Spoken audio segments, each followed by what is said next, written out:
Hello sir. आप दोनों सामने वाले कैबिन में बैठें। हम अभी मैडम को भेजते हैं, कहते हुए मिस्टर शर्मा कैबिन से बाहर निकल गए और विशाल और माधव को वहीं बैठा दिया। कुछ 10 सेकंड बाद कैबिन का गेट खुला और एक लड़की अंदर आई। ब्लैक टॉप और ब्लू जीन्स में गजब की लग रही थी, जिसे देखते ही माधव चौंक गया और खड़ा हो गया। Please be seated mister Shah. उसकी बात सुनते ही माधव बैठ गया और उस लड़की ने मीटिंग शुरू की। उसका ध्यान केवल मीटिंग पर था और विशाल और माधव केवल उसे ही देख रहे थे। कुछ देर बाद लड़की ने मीटिंग ख़त्म कर दी और ख़ुद केबिन से बाहर निकल गई। उसके जाते ही माधव और विशाल एक दूसरे को देख रहे थे, पर कुछ कहा नहीं और सीधा घर के लिए निकल गए। घर आते ही माधव ने सबको इग्नोर किया और सीधा अपने रूम में चला गया। उसे इस तरह जाते देख हॉल में बैठी उसकी माँ और अपनी भाभी ने विशाल की ओर देखा। विशाल उनसे नज़रें नहीं मिला पाया और सिर्फ इतना कहा कि भाभी मिले आज हम। वहीं दूसरी ओर वही लड़की तेजी से कार चलाते हुए अपने घर गई और सीधा सोफे पर बैठ गई। उसे इस तरह बैठे देख सिया आई और पूछा, क्या हुआ दी?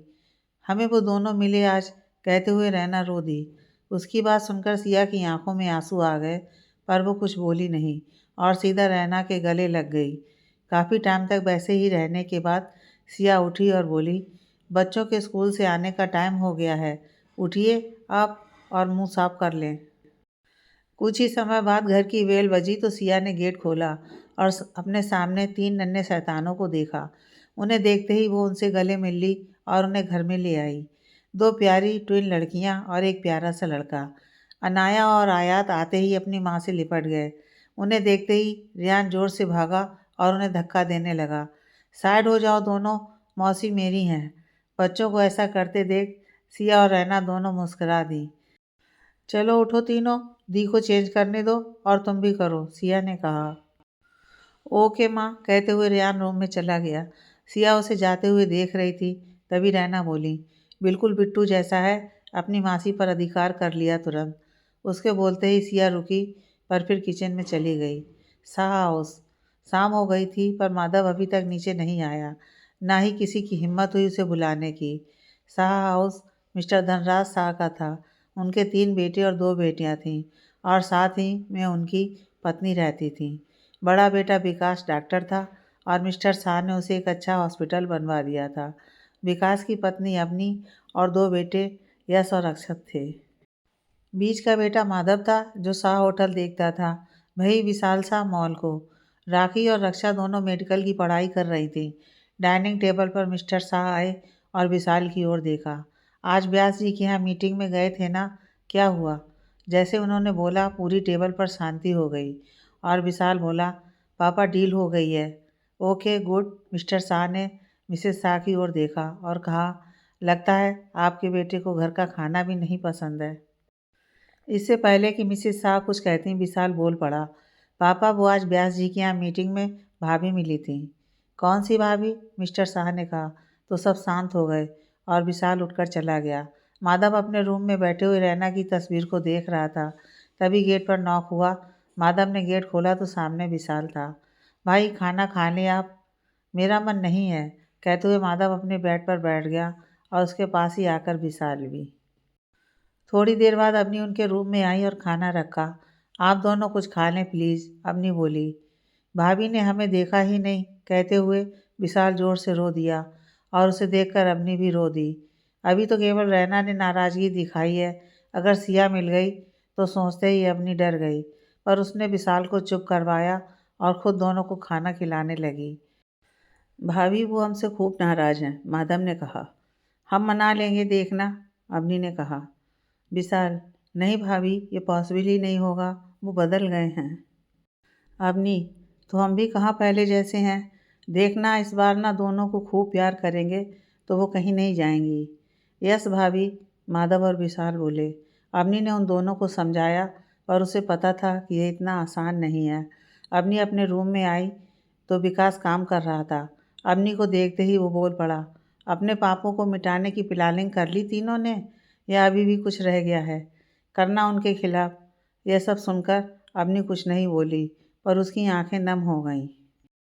सिया और रैना दोनों ही मिस्टर व्यास की कंपनी में काम करती थीं। सिया अकाउंटर मैनेजर थी, वहीं रैना मैनेजिंग डायरेक्टर थी। दोनों ही अपने काम में बहुत अच्छी थीं और सबसे अच्छे से बात करती थीं। मिस्टर व्यास का बेटा सिद्धार्थ उस कंपनी का सीईओ था, जो उन दोनों को अपनी बहन से भी ज़्यादा मानता था। रैना और सिया भी उसे अपना भाई मानती थीं। रैना शांत विचारों वाली थी, वहीं सिया थोड़ी तेज स्वभाव वाली। अपने तीनों बच्चों को स्कूल छोड़कर सिया और रैना दोनों ऑफिस के लिए निकल गए। सिया अकाउंट का काम देखने के कारण कम ही ऑफिस जाती थी। उसका ज़्यादा काम घर पर कंप्यूटर से हो जाता था। बस केवल सैटरडे को ही जाती, पर रैना को संडे के अलावा कभी ऑफ नहीं मिलता था। आज जैसे ही दोनों ऑफिस में पहुंचे, उन्हें मिस्टर शर्मा मिले। Good morning ma'am, Sharma ji ने कहा। Good morning Sharma ji. Ma'am, वो आपको व्यास सर ने अपने कैबिन में बुलाया है। ओके मिस्टर शर्मा, हम जाते हैं, कहते हुए दोनों बहनें मिस्टर व्यास के केबिन में चली गईं। गुड मॉर्निंग सर, आज आप ऑफिस कैसे आए? सिद्धार्थ कहाँ है? पहले तुम दोनों बैठो, मुझे तुमसे कुछ बात करनी है। हाँ बोलिए ना, कहते हुए दोनों बहनें बैठ गईं।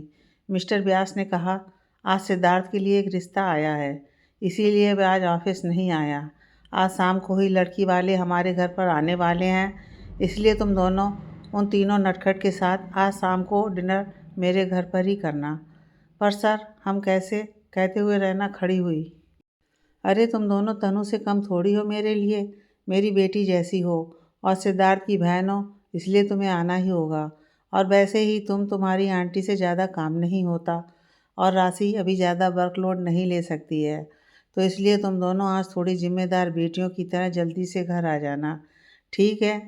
Okay sir. दोनों ने हाँ मिलाई और अपने अपने केबिन में चली गईं। शाम को रैना और सिया दोनों ही अच्छे से तैयार हुईं और तीनों बच्चों के साथ मिस्टर व्यास के घर की ओर निकल गईं। मिसेस व्यास ने ही उनका बहुत अच्छे से स्वागत किया। मिस्टर व्यास अपनी पत्नी, बेटी और 2 बेटों के साथ रहते थे। आज उनके छोटे बेटे सिद्धार्थ के लिए रिश्ता आया था, जो उनके दोस्त की बेटी का था। उनका बड़ा बेटा उनका ही बिजनेस देखता था और उसकी पत्नी राशि अभी 6 मंथ प्रेगनेंसी में थी। रैना और सिया दोनों जल्दी से आकर राशि को किचन में हटाती हैं और ख़ुद काम में लग जाती हैं।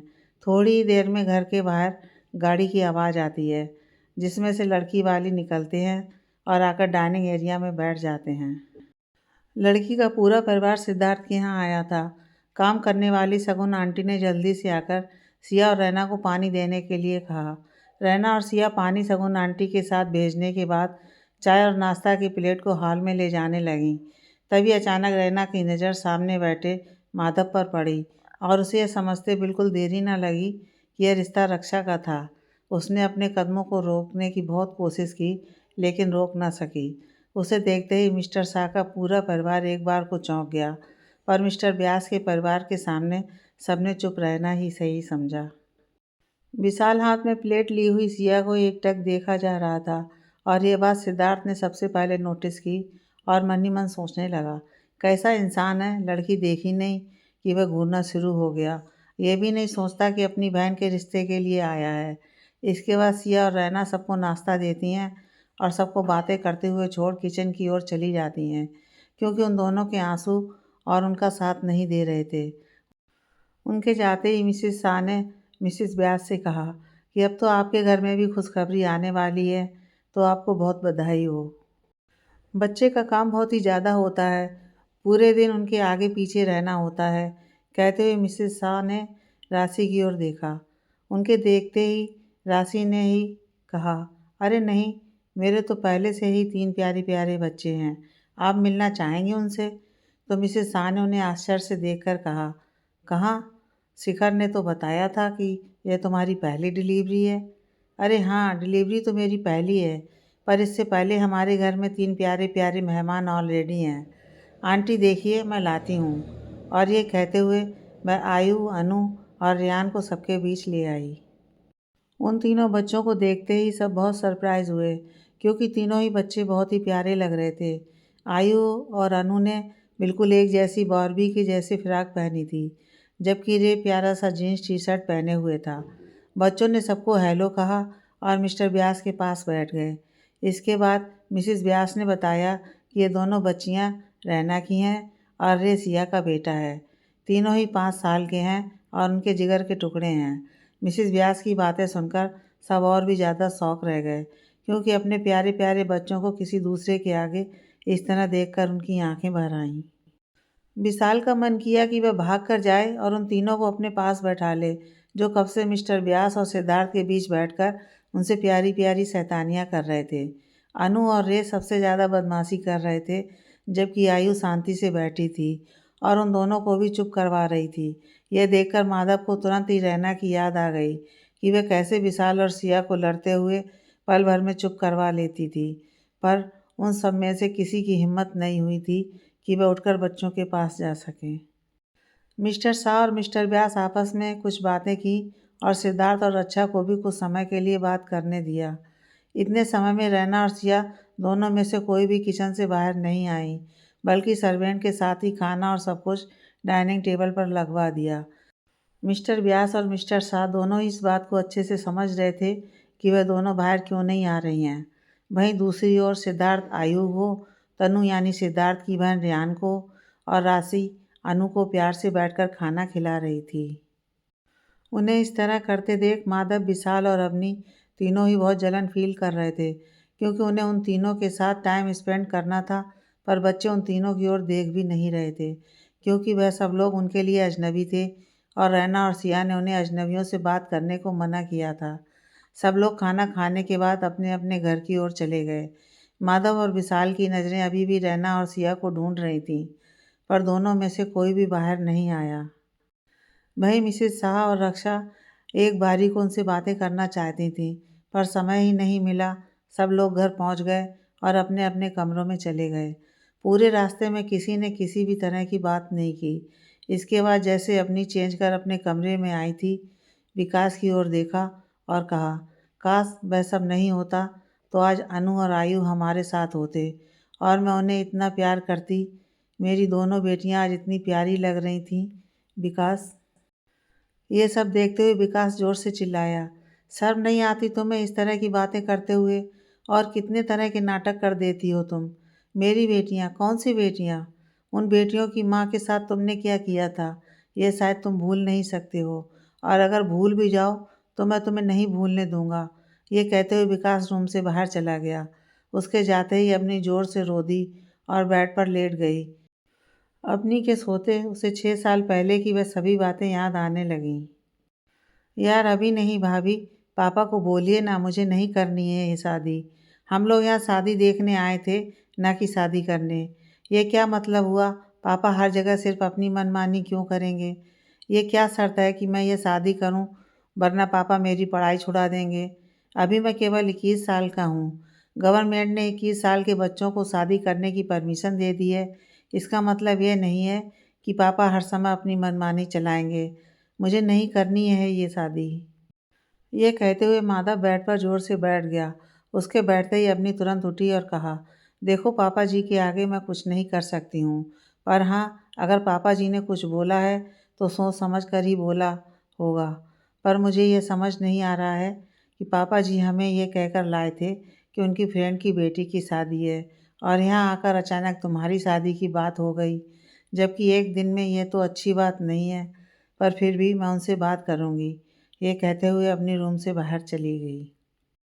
उनके जाते ही उसकी सासू माँ ने उसे रास्ते में रोका और कहा, मुझे तो इनकी बातें कुछ समझ में नहीं आती हैं। आज अचानक मेरे बेटे को इस तरह सबके सामने मंडप में लाकर खड़ा कर दिया।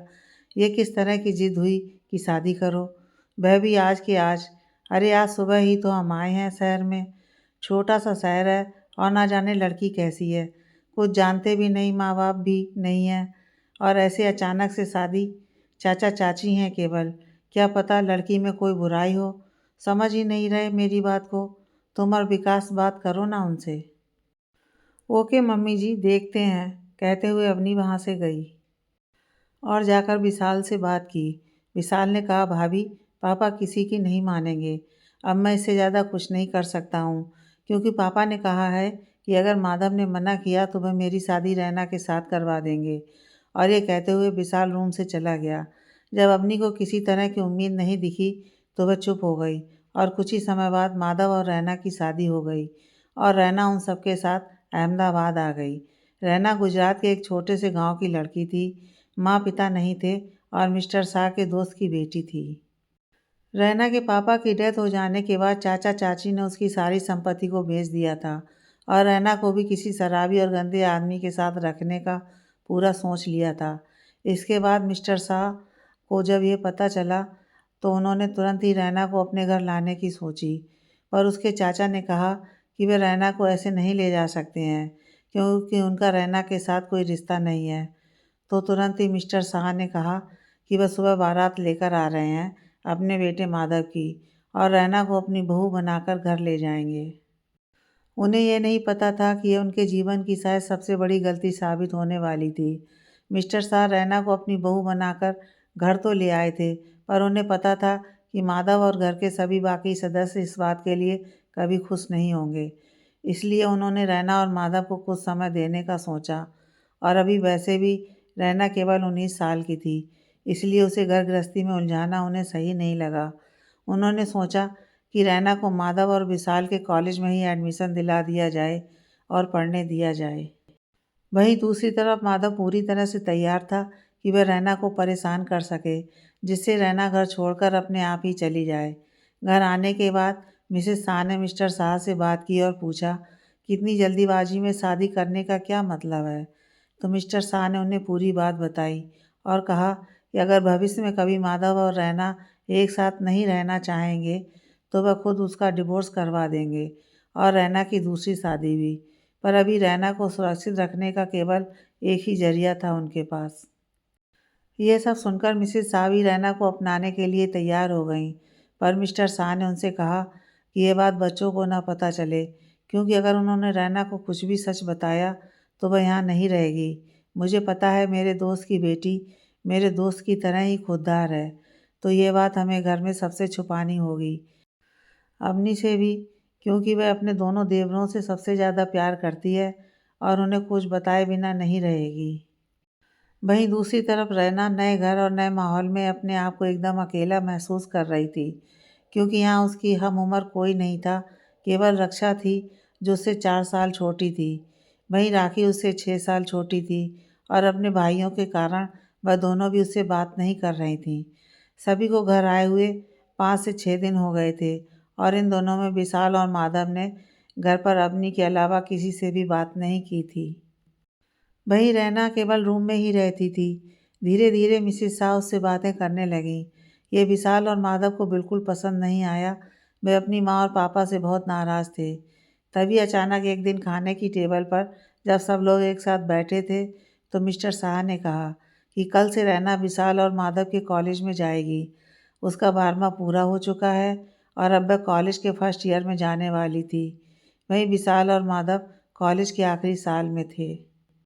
जब रैना के कॉलेज जाने की बात माधव ने सुनी तो वह बुरी तरह से गुस्सा हो गया, क्योंकि उसे लगा कि कॉलेज में सब उसका मजाक उड़ाएंगे, क्योंकि एक तो इतनी कम उम्र में उसकी शादी हो गई और वह भी इतनी सिंपल सी लड़की के साथ। उसे तो ऐसी लड़कियां बिल्कुल नहीं पसंद थीं। रैना को देखकर उसके दोस्तों पर क्या प्रभाव पड़ेगा, यह सब सोचकर ही माधव डर गया।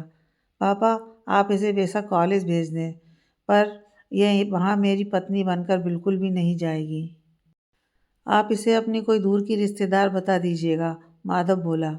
हाँ ठीक है, और वैसे भी मैं नहीं चाहता कि इतनी समझदार बच्ची का तुम दोनों बेवकूफ़ के साथ कोई रिश्ता है उन कॉलेज वालों को पता चले, मिस्टर शाह ने कहा। इसके बाद में मिस्टर शाह खाने की टेबल से उठे और अपने रूम में चले गए। उनके जाने के बाद माधव ने रैना की तरफ गुस्से में देखा और बोला कि कॉलेज में मेरे या विशाल के आसपास में भटकने की ज़रूरत नहीं है। अगर किसी को कुछ बताया तो तुम्हारा क्या होगा यह तुम सोच भी नहीं सकती हो, समझ गई ना। रैना ने हाँ में सिर हिलाया और चुपचाप अपने रूम की तरफ चली गई। वहीं विकास नाइट ड्यूटी के कारण अपने हॉस्पिटल की ओर चला गया। थोड़ी देर में अवनी के रूम का गेट किसी ने खटखटाया तो उसने गेट खोला और सामने विशाल और माधव को देखा। उसके कुछ बोलने से पहले ही वह दोनों उस पर टूट पड़े। अरे यार भाभी, अब तो आप कुछ कीजिए। वहाँ कुछ नहीं कर सकते थे, समझ में आता है, पर यहाँ यहाँ यह लड़की मेरे कॉलेज तक पहुँच गई है। अब इससे ज़्यादा हम इसे सहन नहीं कर सकते हैं। आप प्लीज़ कुछ कीजिए ताकि हम उसे इस घर से जल्दी बाहर निकाल सकें। माधव और विशाल एक साथ चीखे। अवनी ने कहा, ठीक है, हम अपनी प्लानिंग कल से ही शुरू करेंगे। मिशन रैना भगाओ, ठीक है। अपने दोनों देवरों से बोलने के बाद और अवनी चुपचाप यश को लेकर तो सो गई और सोचने लगी कि विशाल और माधव की हेल्प कैसे की जाए। और वहीं रैना कॉलेज जाने की बात सोच कर ही खुश हो रही थी। उसे विशाल या माधव से कोई मतलब नहीं था। उसे बस पढ़ लिख कर कुछ बनना था, बाकी उसने कुछ सोचा नहीं था। दूसरे दिन रैना जल्दी उठकर कॉलेज के लिए तैयार हो गई। उसने पिंक कलर की प्यारी सी कुर्ती पहन रखी थी और साथ में दुपट्टा भी लिया था। मिसेस शाह ने उसे मंगलसूत्र सिंदूर लगाने के लिए भी मना कर दिया था और उसने उनकी वह बात भी मान ली थी। इसके बाद रैना विकास के साथ कॉलेज के लिए निकल गई। उसके जाने के बाद अवनी ने विशाल और माधव को कुछ कहा, जिसे सुनकर वह दोनों बहुत ही खुशी खुशी कॉलेज चले गए। रैना के कॉलेज पहुंचने के बाद वह प्रिंसिपल ऑफिस की तरफ गई ताकि अपने सारे डॉक्यूमेंट्स अच्छे से जमा करवा सके। वहीं माधव और विशाल अपने प्लान को सक्सेस करने के लिए लग गए। कॉलेज काफ़ी बड़ा था और रैना ऐसे कॉलेज में पहली बार आई थी, इसलिए उसे रास्ता नहीं मिल रहा था। तभी अचानक पीछे से विशाल ने उसे थपथपाया और पूछा कि वह यहाँ क्या कर रही है। रैना, वो प्रिंसिपल सर का ऑफिस ढूंढ रही हूँ। विशाल, अरे तुम गलत रास्ते पर आ गई हो। प्रिंसिपल सर का ऑफिस इधर नहीं, बैक साइड में है। वो क्या है ना, सर शांति ज़्यादा पसंद करते हैं ना, इसलिए। थैंक यू, रैना ने कहा। उसकी थैंक यू को सुनकर पीछे खड़े माधव के चेहरे पर एक अजीब सी मुस्कुराहट आ गई। रैना कॉलेज की बैक साइड में चली गई तो वहाँ उसे स्टोर रूम के अलावा कुछ भी नहीं दिखा। इससे पहले कि रैना मुड़ती, उसे किसी ने ज़ोरदार धक्का दिया और स्टोर रूम का गेट बंद कर दिया। काफ़ी देर तक रैना गेट बजाती रही, पर किसी ने गेट नहीं खोला और रैना वहीं बेहोश हो गई। दूसरी तरफ विशाल और माधव को आज़ादी मिल गई थी कि वे कॉलेज में आराम से घूम सकें। उन्हें इस बात की कोई चिंता नहीं थी कि स्टोर रूम में रैना के साथ कुछ भी गलत हो सकता है। वह दोनों अपना कॉलेज पूरा कर घर आ गए थे। वहीं रैना अभी तक घर नहीं आई थी। विकास ने कॉलेज में पता किया तो बताया कि आज कॉलेज में ही रैना की अटेंडेंस ही नहीं लगी है, केवल एडमिशन ही हुआ है और पूरे कॉलेज में कोई भी स्टूडेंट नहीं है। इसके बाद मिस्टर शाह और विकास बहुत डर गए। उन्हें लगा कि रैना के साथ कुछ गलत ना हुआ हो। वह दोनों सीधा कॉलेज की तरफ चले गए। वहीं अपनी भागते हुए विशाल और माधव के रूम में गई और बोली, तुम दोनों ने उसे बंद के बाद वापस स्टोर रूम खोला नहीं था क्या? नहीं भाभी, उसकी क्या ज़रूरत थी? माधव बोला। तुम्हारा दिमाग तो ठीक है, हमें उसे परेशान करना है, ना कि उसे मारना है। वह लड़की है, स्टोर रूम में अगर मर गई तो सीधा नाम तुम्हारा आएगा, अवनी ने कहा। इसके बाद वो सीधा हॉल में चली गई। मिस्टर शाह और विकास कॉलेज पहुँचे और प्रिंसिपल सर को बुलाया, जो कि विकास के फ्रेंड के ही पापा थे।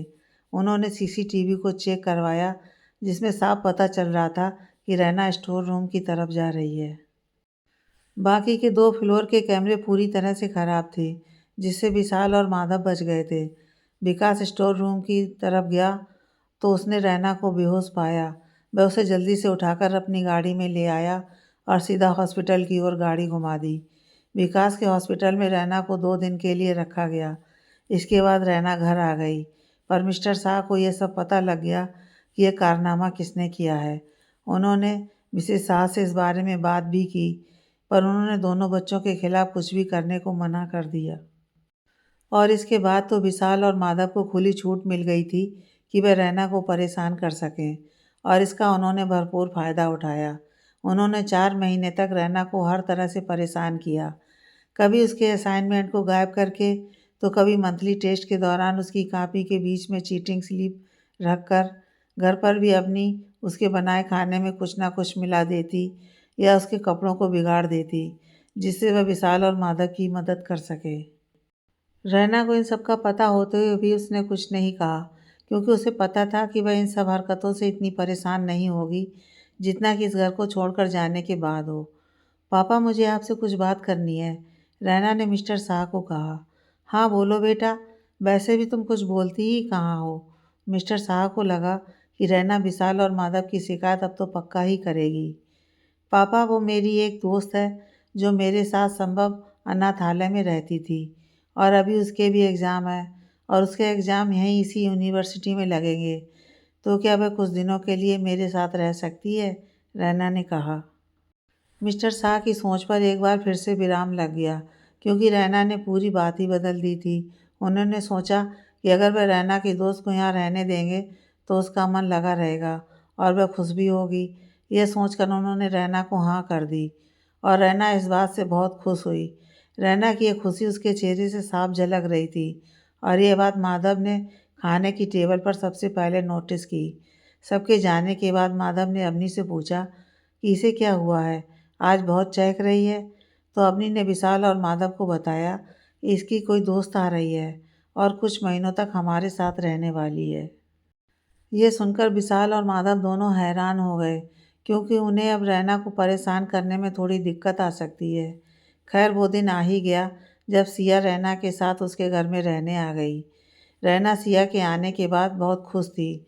दोनों ही अपने एग्ज़ाम को लेकर बातें करते रहते थे और पढ़ते रहते थे। इस बीच में विशाल और माधव को कोई मौका नहीं मिला कि वह रैना को परेशान कर सकें, और अवनी ने भी उन्हें मना किया था, क्योंकि सिया अपने तेज स्वभाव के कारण उन्हें मुश्किल में डाल सकती थी। रैना और सिया के फर्स्ट ईयर के एग्ज़ाम हो चुके थे और सिया के वापस जाने का समय भी आ गया था। पर मिस्टर शाह ने सोचा कि अगर सिया के रहते दोनों इस बच्चे को परेशान नहीं करते हैं तो क्यों ना सिया को हमेशा के लिए यहीं रख लिया जाए। उन्होंने संभव अनाथालय के ट्रस्टी से बात की और कुछ लीगल डॉक्यूमेंट तैयार करवा लिए, जिसके तहत जब तक सिया अपनी पढ़ाई पूरी नहीं कर लेती है वह मिस्टर शाह की देख रेख में रहेगी। यह बात सुनकर रैना की खुशी सातवें आसमान पर पहुंच गई। तो वहीं विशाल और माधव के तो तोते ही उड़ चुके थे। भाभी अब हम क्या करेंगे? विशाल ने अपनी से कहा। हाँ, कुछ तो सोचना ही पड़ेगा। अब तो हम रैना को बिल्कुल भी परेशान नहीं कर सकते हैं, क्योंकि एशिया बहुत ही तेज़ है। इसके लिए हमें अपनी प्लानिंग में कुछ चेंज करने होंगे, अवनी बोली। यार कैसे भी चेंज करो, पर इस मुसीबत को इस घर से जल्दी बाहर निकालो, माधव ने कहा। वह मैं सोचती हूँ, फ़िलहाल तो तुम अपने फेयरवेल की तैयारी करो। नहीं भाभी, यह हमारा ऑफिशियल फेयरवेल नहीं है, क्योंकि हम अपने फाइनल ईयर के बाद पीजी की पढ़ाई भी इसी कॉलेज में करने वाले हैं। इसलिए हमें बस उस पार्टी को छोटे तरीके से ही अटेंड करना होगा, विशाल ने कहा। अवनी के जाने के बाद माधव ने अपने वार्डरोब को खंगालना शुरू किया और उसमें से सबसे अच्छा ड्रेस अपने लिए सिलेक्ट किया और रेडी हो गया। तब तक विशाल भी तैयार हो चुका था। चले भाई, विशाल ने कहा। नहीं तू जा, मैं इस पार्टी में नहीं आने वाला हूँ, माधव बोला। तो आप इतना सज धज कर कहाँ जा रहे हैं? वो मेरी आज यासी के साथ डेट है। क्या बात कर रहे हो भाई? यासी हमारे कॉलेज की सबसे सुंदर लड़की और उसके साथ आपकी डेट? वाओ, कांग्रेचुलेसन, एंजॉय और डेट, कहते हुए विशाल चला गया और माधव यासी के साथ डेट पर निकल गया। दूसरे दिन अवनी ने विशाल और माधव को अपना प्लान समझाया। तो हमारा नया प्लान ये है कि विशाल को सिया के साथ दोस्ती करनी होगी। झूठ ही सही, मगर सिया कहीं और बिजी हो जाती है तो हम रैना को आसानी से परेशान कर सकते हैं। नहीं भाभी, मैं ऐसा बिल्कुल नहीं करने वाला। उस मिडिल क्लास लड़की से दोस्ती, मैं अपने स्टैंडर्ड को इतना नीचे तो नहीं गिरा सकता हूँ। तो फिर ठीक है, मत करो उससे दोस्ती और भुगते रहना रैना को इस घर में। मुझे उससे कोई मतलब नहीं होगा, और वैसे भी मैं उन लड़कियों को क्यों परेशान करूं? वह तो मेरी मदद ही करती हैं। जब विशाल और माधव को अपनी का झुकाव बदलते हुए देखा तो उन्होंने अपनी के इस प्लान में उनका साथ देने की हाँ भर दी। धीरे धीरे उन्होंने अपने प्लान पर काम करना शुरू किया और विशाल और सिया की दोस्ती हो गई। इस बीच विशाल ने रैना से भी गहरी दोस्ती कर ली थी। वह तीनों बहुत ही अच्छे दोस्त बन गए थे। बाहर से देखने पर सबको यही लगता था कि विशाल ने रैना को अपना लिया है और धीरे धीरे माधव भी उसे अपना लेगा, पर उनकी प्लानिंग के बारे में किसी को कुछ नहीं पता था। विशाल और सिया अक्सर बाहर घूमने जाते, एक दूसरे के साथ कॉफ़ी शॉप में जाते हैं, शॉपिंग करने जाते और मूवीज़ भी देखते। इस बीच अवनी और माधव एक भी मौका नहीं छोड़ते कि जब रैना अकेली हो तो वह उसको परेशान कर सकें। एक बार तो माधव ने रैना को घर ले जाने के बहाने बीच रास्ते में ही छोड़ दिया था और खुद उसके सामने यासी को लेकर घूमने चला गया। ऐसे कई मौके थे जब रैना ने यासी को माधव के साथ देखा और उसे यह समझते देर नहीं लगी कि उन दोनों के बीच क्या चल रहा है, पर फिर भी उसने माधव से कुछ नहीं कहा, क्योंकि उसे खुद इस रिश्ते से कोई उम्मीद नहीं थी। धीरे धीरे इन सब बातों को 2 साल बीत गए और रैना सिया फाइनल ईयर के एग्ज़ाम दे चुके थे। उनका फेयरवेल आने वाला था और वे दोनों ही अपने फेयरवेल को लेकर बहुत उत्साहित थीं। फेयरवेल की पार्टी में सबने साड़ियाँ पहने थीं और लड़कों ने फॉर्मल ड्रेसेस। आज रैना और सिया भी बहुत सुंदर लग रही थीं। विशाल खुद सिया को थोड़ा थोड़ा पसंद करने लगा था, पर उसे यह लगता था कि यह उसके प्लान का हिस्सा है। उसे खुद अपनी फीलिंग के बारे में कुछ नहीं पता था। वहीं सिया तो आज पार्टी के बाद विशाल को प्रपोज करने वाली थी। पार्टी में जब सिया ने यासी को माधव के साथ देखा तो उसने अपनी ही किसी दोस्त को माधव की पूरी सच्चाई बता दी, जो उनके ठीक पीछे खड़ी यासी ने अच्छे से सुन ली थी। और इस बात को लेकर यासी माधव से बहुत नाराज़ हुई। माधव, तुमने तो मुझे कहा था कि यह तुम्हारे पापा की दोस्त की लड़की है, पर यह तो तुम्हारी वाइफ है। तुमने इतनी बड़ी बात मुझसे क्यों छुपाई? यासी माधव पर चिल्लाते हुए बोली। यासी, तुम समझने की कोशिश करो। ये लड़की मेरी कुछ नहीं लगती है। वह शादी एक ज़बरदस्ती की शादी थी और मैं उसे नहीं मानता हूँ। माधव के बहुत समझाने के बाद भी यासी नहीं मानी और गुस्सा होकर चली गई। उसके जाने के कारण माधव खुद इतना गुस्सा हुआ कि उसने आज बहुत सी शराब पी ली। वहीं दूसरी ओर सिया और रैना घर की ओर चली गईं। सिया ने घर जाते ही विशाल को मैसेज किया कि वह छत पर आ जाए और विशाल चला भी गया। आई लव यू विशाल कहते हुए सिया विशाल के गले लग गई और सिया को इतना करीब देखकर विशाल भी खुद को रोक ना सका। और उस दिन उन दोनों के बीच वह सब कुछ हुआ जो शायद नहीं होना चाहिए था। वहीं दूसरी ओर माधव ने गुस्से में रैना के रूम के गेट को जोरदार धक्का दिया और अंदर चला गया। तो तुम आज बहुत खुश होगी ना?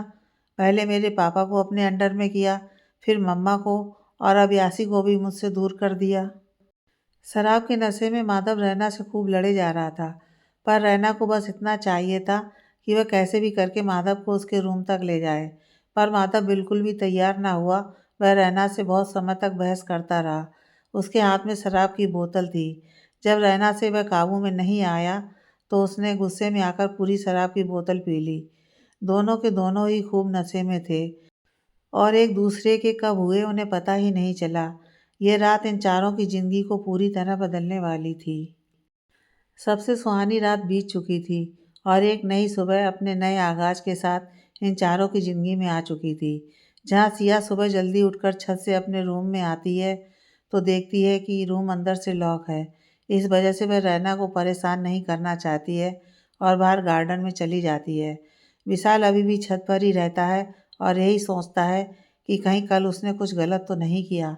वहीं दूसरी ओर माधव रैना से पहले ही उठ जाता है और अपने पास रैना को देखकर हैरान रह जाता है। पर दूसरे ही पल वह केवल रैना को ही देखना चाहता है। उसे फिर से छूना चाहता था, एक बार को फिर उसे अपनी बाहों में लेना चाहता था। इस एक रात ने उसके जज्बात को बदल दिया था। उसने धीरे से रैना के गाल पर एक किस कर दी और मुस्कुरा दिया। काफ़ी देर तक वो रैना को यूं ही देखता रहा। रैना को देखकर माधव यही सोचता है कि शायद अब उसे रैना को अपना लेना चाहिए, क्योंकि जो भी उन दोनों के बीच कल रात हुआ उसके बाद उसके मन में रैना के लिए काफ़ी सारे बदलाव आ चुके थे। पर वह पहले अवनी से इस बारे में बात करना चाहता है। यह सोचकर माधव रैना के रूम से चला जाता है। कुछ समय बाद ही रैना जागती है तो उसे रात के बारे में सब याद आता है और उसे लगता है कि अब शायद माधव उसे कभी माफ़ नहीं करेगा, क्योंकि इन सब में रैना को अपनी गलती लगती है। इसके बाद रैना माधव से कुछ दूरी पर ही रहने लगी थी। वह अपने रूम से कम ही बाहर आती और माधव के सामने ना के बराबर ही जाती। वहीं दूसरी ओर विशाल अब सिया से कम ही बात करता था। सिया को लगता था कि शायद विशाल इन सब बातों से घबरा रहा होगा, क्योंकि उन दोनों के रिश्ते के लिए शायद उसके घर वाले कभी नहीं मानेंगे। इन सब बातों को लगभग 1 महीना हो जाता है, पर ना तो रैना ने माधव से और ना ही विशाल सिया से किसी भी तरह की बात कर रहे थे। इसी बीच एक दिन सिया को अपनी तबीयत में थोड़ी सी खराबी लगी तो उसने अपने कुछ टेस्ट करवाए और अपने टेस्ट को देखकर सिया लगभग बेहोश होते ही बची, क्योंकि उसके प्रेगनेंसी टेस्ट की रिपोर्ट थी जो पॉजिटिव आई थी। इन सब के बाद वह विशाल से बात करना चाहती थी। यो यो कैफ़े। आज माधव ने यासी को बात करने के लिए बुलाया था ताकि वो सब कुछ क्लियर करके रैना के साथ आगे बढ़ सके। यासी, आज मेरी याद कैसे आई? मिस्टर माधव, माधव, वो मुझे तुमसे कुछ बात करनी है। यासी, हाँ बोलो ना। माधव, मेरी और रैना की शादी को 3 साल हो गए हैं, पर यकीन करो इन 3 साल में हमारा रिश्ता अजनबियों से कम नहीं था। मैं कभी उसे अपनी वाइफ नहीं मानना चाहता था और इस रिश्ते को ख़त्म करना चाहता था, और इसलिए तुमसे कुछ बात नहीं की और रिश्ता भी बनाया। पर अब शायद लगता है कि मैं गलत था। मैं रैना को अपनाना चाहता हूँ। यह सब माधव एक सांस में बोल गया, बिना कुछ सोचे। यासी, वैसे ज़्यादा जल्दी नहीं महसूस हुआ तुम्हें यह सब? 2 साल तक मेरी फीलिंग के साथ खेल करके अब तुम्हें सब गलत लग रहा है? खैर, अब कुछ कहना नहीं है। बस एक ही दुआ है कि इन 2 साल में जितना तुमने मुझे और रैना को दुख दिया है, हे भगवान, तुम्हें उसके इंटरेस्ट सहित लौटाए। Best of luck mister Madhav. यह सब कहकर यासी कैफ़े से निकल गई। जिसे वहां आए विशाल ने देख लिया। वो जल्दी से कैफ़े के अंदर गया और माधव को रोते हुए देखा। वह जल्दी से उसके पास गया और कहा, क्या हुआ भाई, आप रो क्यों रहे हो? और वह यासी इतने गुस्से में यहाँ से क्यों गई? क्या हुआ आप दोनों के बीच, बताइए मुझे। बी ब्रोकअप, कहते हुए माधव रोने लगा। उसकी बात को सुनकर विशाल को लगा कि यह सब रैना के कारण हुआ है, और वह बिना माधव की पूरी बात सुने वो कैफ़े से बाहर निकलकर जल्दी से घर चला गया। घर जाते ही विशाल रैना और सिया के कमरे की ओर गया और जाते ही रैना को ज़ोरदार चाँटा लगा दिया। ये सब इतना तेज़ी से हुआ कि रैना और सिया को कुछ समझ ही नहीं आया। ये क्या कर रहे हो तुम विशाल? कहते हुए सिया ज़ोर से चीखी। वही जो मुझे बहुत पहले कर देना चाहिए था। आज इसकी वजह से मेरे भाई इतने परेशान हैं, विशाल ने कहा। पर रैना ने किया क्या है? सिया ने पूछा। ये तो तुम इसी से पूछो। इसके कारण आज यासी और भाई का ब्रेकअप हो गया है और भाई इतना टूट गए हैं, रो रहे हैं, और तुम पूछ रही हो क्या हुआ? पर इसमें इसकी क्या गलती है? रैना तो कभी माधव से बात भी नहीं करती है। विशाल, सारी गलती तुम दोनों की है। तुम दोनों के कारण ही हम सबकी लाइफ खराब हो चुकी है। तुम दोनों यहाँ से चली क्यों नहीं जाती? सिया, ये कैसी बातें कर रही हो तुम विशाल? तुम तो मुझे से प्यार करते हो। विशाल, प्यार? कोई प्यार व्यार नहीं करता। वह सब तो एक नाटक था जो मैंने अपनी भाभी और माधव भाई के कहने पर किया था। पर तुम जैसी मिडिल क्लास लड़की से प्यार कभी भी नहीं, और इस जन्म में तो कभी भी नहीं। रहना, तुम्हारा दिमाग तो ठीक है ना विशाल? तुम सिया से किस तरह की बात कर रहे हो? गलती मेरी है तो सज़ा मुझे दो, सिया को नहीं। विशाल, प्लीज़ आप दोनों अपना ये नाटक बंद करें और इस घर से जल्द चले जाएं। Siya, I am pregnant Vishal. Vishal, wow, इस घर में रुकने का एक नया प्लान बना ही लिया सिया तुमने। सिया, मैं झूठ नहीं बोल रही हूँ। यह रही मेरी रिपोर्ट, और अगर तुम इस बात को नहीं मानते हो तो मैं अभी अंकल आंटी के पास चली जाती हूँ और उनसे सारा सच बता देती हूँ। विशाल, ठीक है जाओ, मैं ही देखता हूँ कौन से अंकल आंटी तुम्हें अपनाते हैं, क्योंकि शादी से पहले ये सब करना तो वैसे भी हमारे समाज में ठीक नहीं माना जाता है। और मैं मना कर दूंगा कि ये बच्चा मेरा है ही नहीं, शायद अतुल का होगा, क्योंकि तुम कॉलेज में मुझसे ज़्यादा तो तुम उसके साथ घूमती हो ना। यह सब कहते हुए विशाल ज़ोर से हंसा और उन दोनों के रूम से निकला।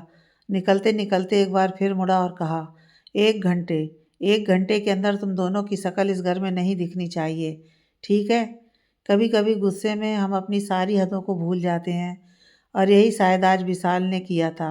वो ये भूल चुका था कि रहना उसकी भाई की पत्नी है और सिया उसका प्यार। वो बस अपने आप को सही साबित करना चाहता था और उसने वही किया। रहना, सिया, मुझे तुमसे कुछ बात करनी है। सिया, हाँ बोलो ना दी। रहना, सिया, हमें ये घर छोड़कर अभी चलना चाहिए। सिया, पर अभी हम कहाँ जाएंगे? रात के 8 बजे हैं। रहना, मैंने तुमसे जितना कहा बस उतना करो। अपनी ज़रूरत का सामान पैक करो और चलो यहाँ से। इसके आगे एक शब्द और नहीं, क्योंकि इन 2 सालों में तुमने विशाल के साथ जितनी भी मनमानी की है कि मैंने तुम्हें नहीं रोका। पर अब अगर तुम्हें अपनी और इंसल्ट नहीं करवानी है तो चुपचाप मेरे साथ इस घर को छोड़कर चलो। सिया, ठीक है दी। रैना और सिया ने अपनी ज़रूरत का सामान पैक किया और घर से निकल गई। मिस्टर शाह और मिसेस शाह दोनों ही रक्षा के एडमिशन के लिए उसके हॉस्टल में गए थे, और अवनी और विकास अपने किसी दोस्त की पार्टी में और माधव अभी रेस्टोरेंट से वापस ही नहीं आया था। इस कारण घर पर किसी को उनके बारे में कुछ भी नहीं पता था। रात को 3 बजे के करीब माधव घर पर आया और सोचा कि वह सुबह अपने मम्मी पापा से बात करेगा और रैना और अपने रिश्ते को आगे बढ़ाएगा। वहीं दूसरी ओर रैना और सिया उस घर को छोड़कर बहुत दूर जा चुकी थी। सुबह जब अवनी उठी तो उसने घर को कुछ खाली खाली सा महसूस किया। उसने देखा कि जल्दी उठने वाली रैना और सिया अभी तक अपने रूम से बाहर नहीं आई हैं, तो वह उनके रूम की तरफ गई। पर रूम पूरा खाली था और सारा सामान वहाँ से हट चुका था। यह सब देखकर वो बहुत ही खुश हुई और जल्दी से विशाल और माधव के रूम की तरफ भागी। कांग्रेचुलेसन बॉयज़, कहते हुए अवनी ज़ोर से चीखी। उसकी चीख से विशाल और माधव दोनों ही उठ गए। माधव को समझ ही नहीं आ रहा था कि अवनी इतनी खुश क्यों है। तभी अवनी ने कहा कि माधव, तुम्हारा रास्ता क्लियर हो चुका है। वह दोनों घर को छोड़कर जा चुकी हैं। यह सब सुनकर माधव को बहुत ही हैरानी हुई और उसने अवनी से पूछा कि वह किसके बारे में बात कर रही हैं। अरे भाई, वह तो मुसीबत है ना, रहना और सिया अब इस घर को छोड़कर हमेशा हमेशा के लिए जा चुकी हैं। माधव, पर कहाँ भाभी? अवनी, यह तो मुझे नहीं पता, पर हाँ उनके रूम खाली हैं। पर यह सब कैसे हुआ? माधव ने कहा। अवनी, मुझे नहीं पता। मैंने कहा ना, मैंने कुछ नहीं किया। शायद वह दोनों समझ चुकी थी कि अब इस घर से उनको कुछ भी हाथ नहीं आने वाला है, इसलिए वह दोनों चली गईं। नहीं, ऐसे नहीं गईं वह दोनों, कहते हुए विशाल ने अवनी को रोका और पूरी सच्चाई बताई। पूरी बात सुनकर माधव के पैरों के नीचे से ज़मीन ही खिसक गई, क्योंकि कहाँ उसने अपनी और रैना की नई ज़िंदगी के बारे में सोचा था और कहाँ ये सब हो गया। वहीं दूसरी ओर अवनी ने विशाल को एक ज़ोरदार चांटा लगाया और कहा कि तुम्हारा दिमाग तो ठीक है। वह लड़की प्रेग्नेंट थी और तुमने उसे घर से बाहर निकाल दिया। मैंने तुम्हें कहा था कि उससे दोस्ती करो, पर एक हद में। ये कैसी हरकत कर दी तुमने? विशाल, अब जाओ और उन्हें ढूंढ कर लाओ। उसके जाने से पहले माधव ने उन दोनों को अपनी सारी भावनाओं के बारे में बताया, जिसे सुनकर अवनी और विशाल पूरी तरह से हिल गए थे। विशाल को एहसास होने लगा कि उसने कल कितना गलत किया था। वह अपने सामने सिया को चाहता था। विशाल सिया को गले लगाना चाहता था और अपने पापा से उसके रिश्ते के बारे में बात करना चाहता था।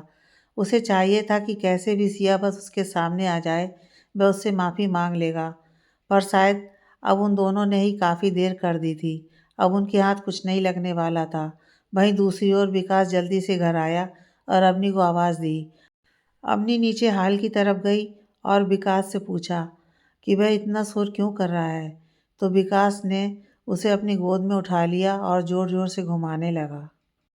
वह भी प्रेग्नेंट है, कहते हुए विकास अवनी को नीचे उतार देता है और कहता है कि ये रही तुम्हारी रिपोर्ट्स, और इसके साथ एक और खुशखबरी है जो मैं सभी घर वालों के आने पर ही दूंगा। इतनी ही देर में सभी घर वाले हॉल में इकट्ठा हो चुके थे। तो विकास ने बताया कि 2 दिन पहले ही रैना की तबीयत खराब होने के कारण वह हॉस्पिटल आई थी। मैंने उसकी कुछ रिपोर्ट की। यह रही उसकी report. She is also pregnant. यह सब सुनकर माधव चौंक गया। अवनी ने माधव की ओर देखा तो उसने हाँ में सिर हिला दिया। शाम को जब मिस्टर और मिसेस साहब वापस आए तो अवनी ने हिम्मत के साथ उन्हें सारी सच्चाई बताई। माधव और विशाल किसी से नज़र नहीं मिला रहे थे। सब सच जानने के बाद भी मिस्टर शाह और मिसेस शाह ने किसी से कुछ नहीं कहा और अगले दिन सुबह ही बद्रीनाथ निकल गए। काफ़ी कम ही अपने घर आते और आते भी तो तीनों में से किसी से बात नहीं करते। 3 मंथ से ज़्यादा डिप्रेशन के कारण अवनी का बच्चा नहीं रहा। पर विकास के हॉस्पिटल में एक एक्सीडेंट केस में आए बच्चे को विकास ने गोद ले लिया। उसके पेरेंट्स की डेथ हो चुकी थी। यश के आने के बाद अवनी थोड़ी ठीक हुई, पर विशाल और माधव ने अपने को केवल काम में लगा लिया था। वो बस रैना और सिया को ढूंढना चाहते थे। फ्लैशबैक एंड सब कुछ सोचते हुए अवनी लगातार रोई जा रही थी। आज सिया और रैना को देखकर उनसे माफ़ी मांगना चाहती थी। आगे की कहानी के लिए प्लीज़ नेक्स्ट पार्ट।